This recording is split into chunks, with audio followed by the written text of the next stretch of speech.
इस वक्त मेरे साथ मौजूद हैं बन्नी के MLA doctor Rajeshwar Raju ji.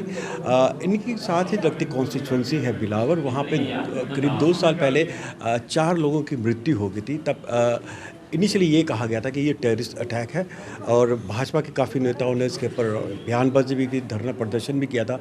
But 2 साल के अरसे के बाद भी उस घटना का अभी तक कुछ पता चला नहीं है कि ये किसने की है और इसका क्लोजर भी नहीं हुआ। तो राजेश्वर जी आपने भी इसको लेकर रामेश्वर जी आपने भी इसको लेकर प्रोटेस्ट वगैरह किए थे, एक स्टेटमेंट भी इशू की थी। पर अभी 2 साल के बाद भी इस घटना का क्यों नहीं पता चला कि इसके पीछे रीज़न क्या था? देखिए, बड़ी दुर्भाग्यपूर्ण बात है। वो 3 जवान वहाँ शहीद हो गए। उसके ऊपर बड़ी सियासत हुई उस समय। उस सियासत का मैं भी कहीं न कहीं मुझे भी एक मुद्दा बनाया गया। मैं उस सियासत को लेके मेरे पे भी अटैक किए गए कुछ लोगों के ज़रिए। लेकिन चलो, मैं उन चीज़ों को ज़्यादा खींचना नहीं चाहता। जिन्होंने जो किया सो किया, लेकिन फिर भी उनको इंसाफ़ मिलना चाहिए था।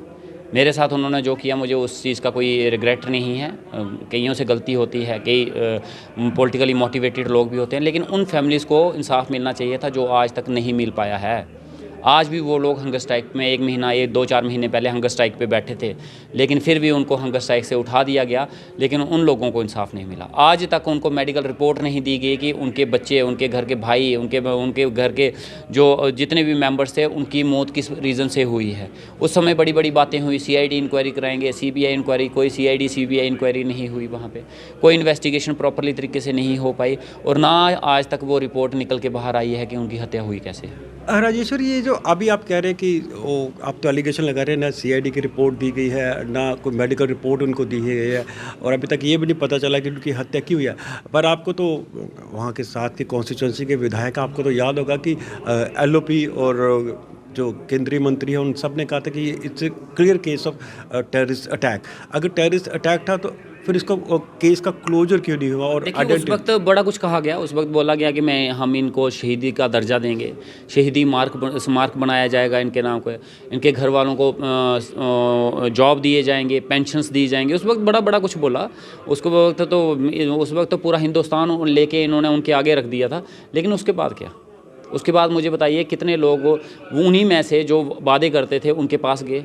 कितने लोगों ने फिर से जब हंगर स्ट्राइक की उनके पास गए?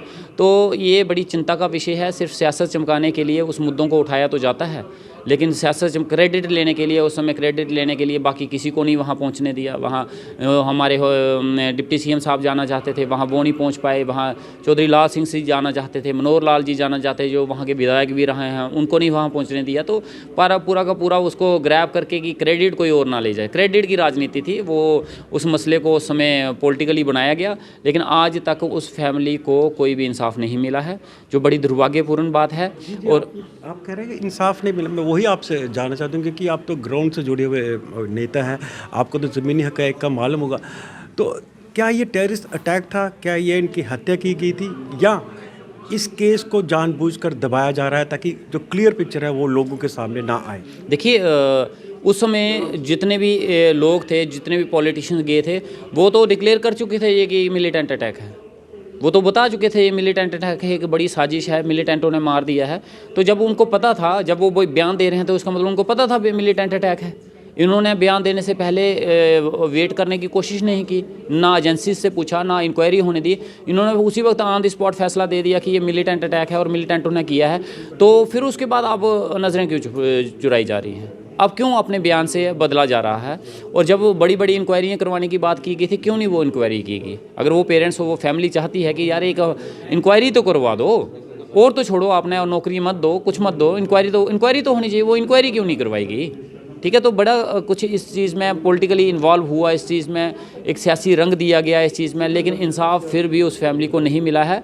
जो मैं चाहता हूं कि एटलीस्ट उनके परिवार वाले अपने बच्चे, अपने भाइयों को गवा तो चुके हैं, लेकिन एटलीस्ट इतना तो उनको श्योर दिलवाओ कि जनाब हम आपके साथ हैं, आप जो चाहते हो हम आपके अकॉर्डिंग, आपके हिसाब से इंसाफ दिलाने की कोशिश, इतना तो उनको यकीन दिलाइए। राजेश्वर जी, आप कह रहे हैं कि ठीक है, मतलब लोगों को इंसाफ नहीं मिला, उनको इंसाफ मिलना चाहिए। जो हालांकि कुछ दिन पहले हंगर स्ट्राइक भी हुई थी।